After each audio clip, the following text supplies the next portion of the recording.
I had never done anything like this before, not even close.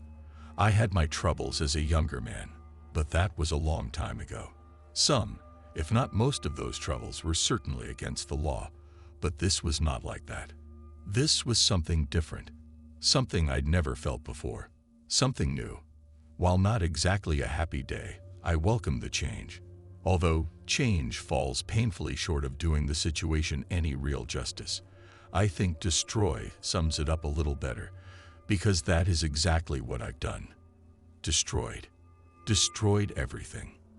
And yet, all it really took was a quick message to my brain to make my right hand lash out 12 inches and change everything. 20 years of marriage, 20 years of work, 20 years of cold hard time, all voided like a bad check with one motion. 2 if you count my fingers closing around the knife.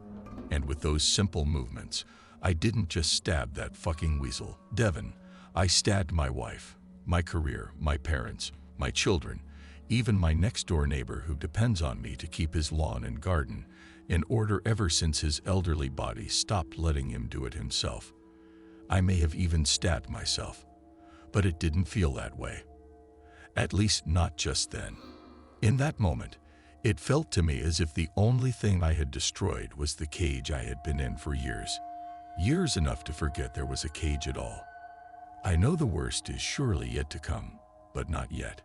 For now, everything is okay. For me, anyway. I was happy. I had a wife that outdid me heavily in the looks department, children that knew without the slightest doubt that I was, in fact, an actual superhero. I was the only adult of the whole network of parents that could keep up with the kids when they got fully up to speed. And that was something I didn't mind a bit. Running around with kids ranging from age 4 to 8 is plenty exhausting, but pales heavily in comparison to the sickening bouts of small talk I would endure with the adults. For the people that had to put on a mask every morning for work, the weekend felt the best without ever mentioning the weather or sports or the evils of immigration, etc. Not a single man, woman, or child is pleasant and concerned about their neighbor all the time. And spending the day getting shit on by emotionally distraught clients and passive-aggressive coworkers is plenty for yours truly to be just about done running the race for any given day. Children never talked about the weather unless it was ruining their outdoor fun at that very second, and even then, without parental interference, they would keep playing like the sun was high in the sky and singing John Lennon lyrics. Getting roped into the occasional casual conversation means finding, extracting, dusting off, and putting on my mask in the few seconds it takes for someone to meet my eye and make their inevitable approach.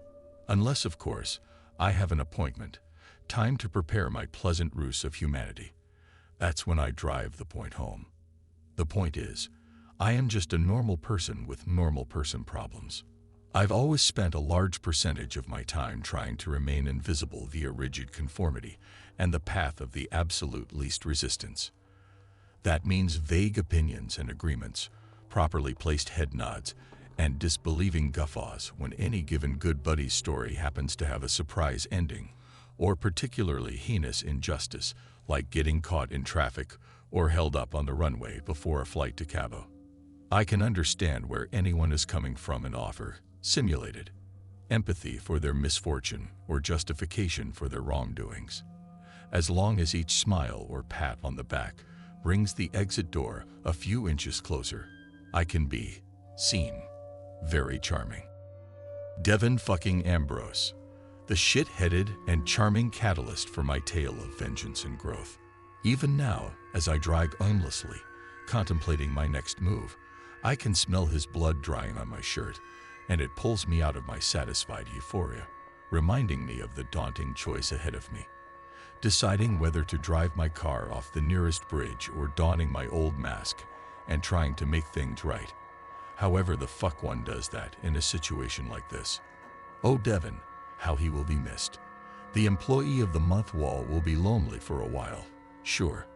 But sooner or later, it will find another host, and our dear departed Devin will live on through the modest memorial plaque that will no doubt hang on the gray walls of the life insurance firm that employed Devin and myself providing a nice dose of irony for all who pass by. If I am truly being honest with myself, and in humble Devon's defense, the poor bastard was simply in the wrong place at the wrong time. Like some unlucky pedestrian that happened to be incinerated by a time bomb for no other reason than it being placed outside the door of their favorite coffee shop.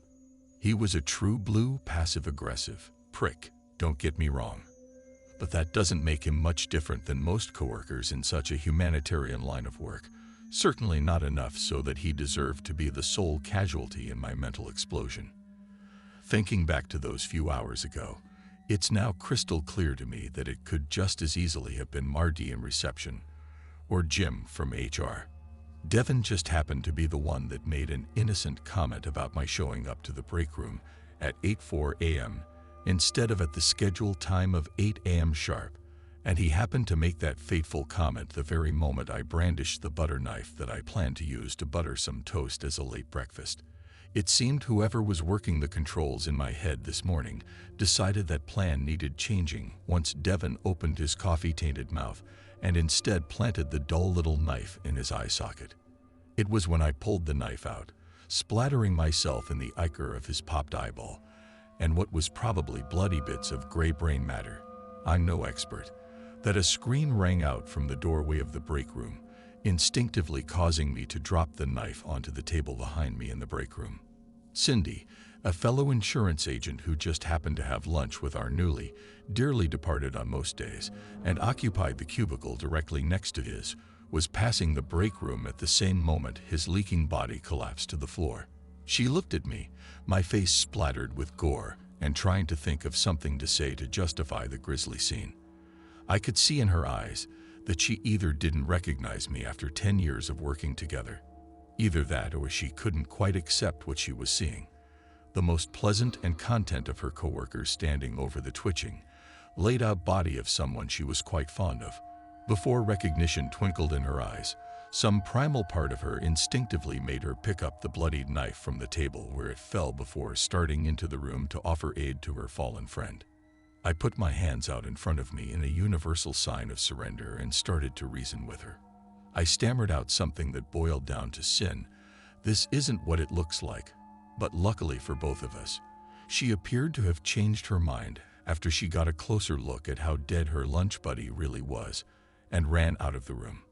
I thought about chasing her down, convincing her to keep quiet, but quickly decided it wouldn't make a bit of difference and ran to my car as fast as my legs would take me. So here I am, driving around town and waving at passersby, smiling and going back and forth in my mind between terror and relief like a schizo, with nothing more than a tenuous grasp on reality. I haven't fully taken suicide by fatal car accident off the table, but I don't think that's where this train is headed. After giving it some very scattered, almost incoherent thought, a new option has presented itself to me. I could go to the nearest gun shop, buy the highest-powered firearm they have on the shelf before the manhunt in my honor begins, ride the momentum I have stored up after this first gig, and take this show on the road. It is an appealing option. And then my mind succumbs to the topsy-turvy circus tent that is my brain and starts pondering on the lack of remorse I feel for slaying young Devon, for taking every single day that would have made up the long remaining years of his life and snuffing it out like a match that has outburned its usefulness. For now, I contributed to the shock of having murdered someone for the first time, slightly expecting, and slighter still hoping that a wave of guilt will wash over me. But I'm not quite sure that wave is going to break, not for me anyways. Even thinking of this murder as my first time suggests to me that on some level, somewhere deep down in the place that hides trauma and life-ruining memories, I plan on doing it again. A convoy of emergency vehicles speeds past me in the opposite lane, giving me a jolt of solid, tangible reality to bring my mind back to my body. This is happening. This is real. And if I don't make a choice now, one's going to be made for me. Sirens have such a gift for making people shit their pants with fresh, visceral fear, don't they? Or is that just specific to people who still have someone else's blood drying on their clothes? I guess now probably isn't the time for curiosity. My cell phone's ringtone suddenly cuts through my focus before my mind could go off on a full-blown deflection mission, and I snap out of my daze, grabbing it instantly. I look down to the screen as I drive. What can I say I'm feeling dangerous today? And see that it's Ronnie, and Devin's supervisor on the call floor. It's clear that this relaxing drive through town has been made up of a series of procrastination, keeping me from making the choices that might very well have a direct influence on whether or not I'll be ending this beautiful morning behind bars or worse. What can I say? It's been a doozy of a morning. But now it's time to make a choice. I answer the phone. "Hello," I say with as little emotion as I could muster. "Jonah, I don't know if you're running late or sick, or what have you, but it's not like you to miss work without a call or even so little as a text." The confusion that wrapped me up like a hungry boa constrictor after hearing the start of the phone call may as well be sewing my lips together, so naturally, I stay silent. "But if you were planning on coming in, don't. I'm sorry to have to tell you this over the phone, but there's been quite a tragedy here." His voice wavers and catches in his throat with an audible click. It's a real nightmare. Man. With some microscopic piece of realization forming, I manage to say in as believable a voice as possible, "Oh no, Ronnie. What happened?" "It's Devin, Jonah. He's dead. And so is Cindy." A rose of warmth and relief blooms in my stomach, and I feel as though another piece of the puzzle has fallen into place. It gives me a burst of confidence that seems to make my mask of humanity flare back up, and I say, "Oh Jesus. Oh my God. Ronnie, no.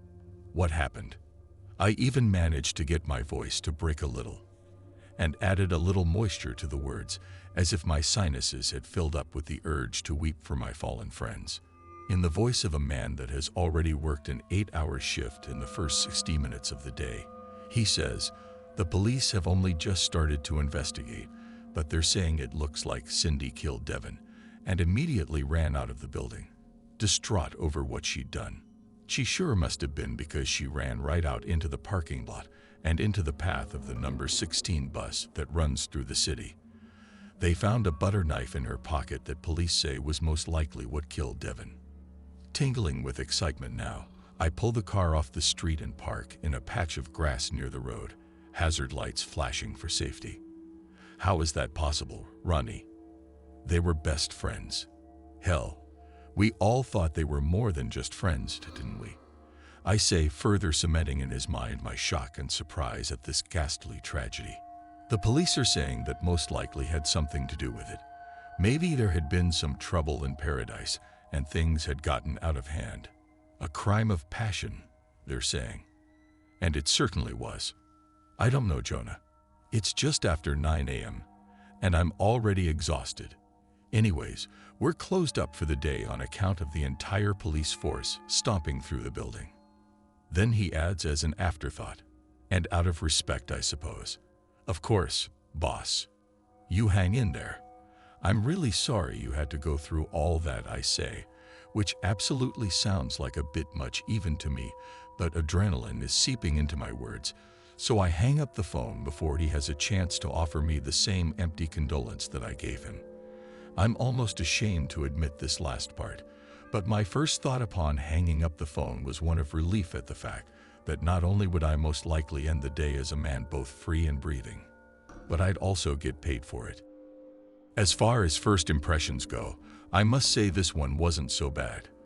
With my wife never even finding out, my work washing their smug hands of it, and the police pinning the crime on a woman that did me an enormous favor by panicking her way into becoming a speed bump, it turns out dearly departed Devin was the only person I killed, so to speak. Well, one could certainly argue that I might be to blame for Cindy's death as well. If one knew, that is. I've never been anything resembling a religious man, but if there is some force out in the universe, policing human morality, balancing the cosmic scales with green checks for good deeds and scary red X for the bad ones, saving the damsel in distress at the very second before a train cuts her in three, they sure didn't try too hard to stop me. I wonder who will be the employee of the month now. As we reach the end of this chilling tale, darkness envelops the screen, but the horrors still linger in our minds. If you dare to explore more bone-chilling stories and brave the depths of fear, be sure to subscribe to our channel. Remember to turn on notifications so you're always one step ahead in this harrowing journey. Thank you for watching, and may your nights be filled with terror.